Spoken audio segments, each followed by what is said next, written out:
So the first thing you see about hypocrites is that they make awkward alliances against the truth because they're really all a part of one domain, the domain of darkness. Second thing, they will say anything to gain their ground. They will say anything to gain their ground. I remember a few years ago when the leaders of the BYU University, the religious department, the gatekeepers of Mormon theology came to talk with me because they wanted me to know how much they love the Lord Jesus Christ, and they wanted to celebrate our common love for Christ and tell me that the book I wrote, The Gospel According to Jesus, they were using as a textbook at BYU in the Mormon University, and they wanted me to know that we had an awful lot more in common than I might have thought, and they wanted me to come to BYU and speak to the faculty and speak to the students, and they said all kinds of very kind things.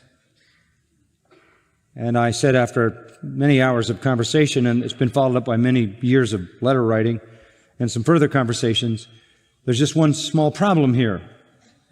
Appreciate all the kind things you have to say, but I must speak the truth to you. You do not know the true God. You do not know the true Christ. You do not know the true way of salvation, and you're lost.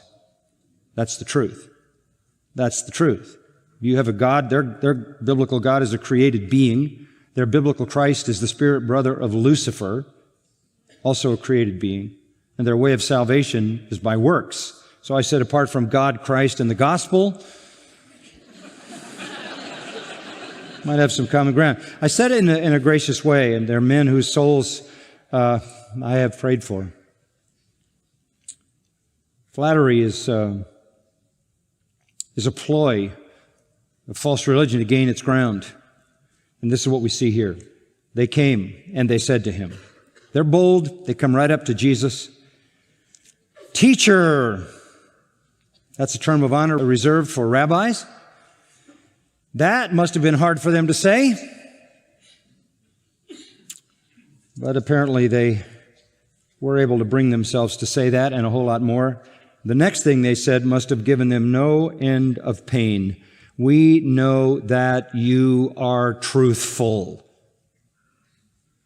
Wow. Why would they say that? They don't believe that for a second. Of course they don't. They believe the opposite. They think Jesus is a deceiver and a liar and a fraud and has to be stopped and silenced and killed. Why would they say that? They say that because they're flattering him. Now, the popular consensus among the people is that he's a teacher, that he is a rabbi.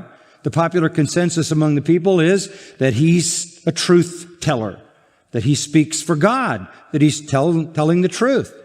So they're identifying with the people to convince the people that all they want is the truth, all they want is the truth. They're honest truth seekers. They're coming to a true teacher, one who speaks truly, and they're going to ask an honest question because they really want an honest answer.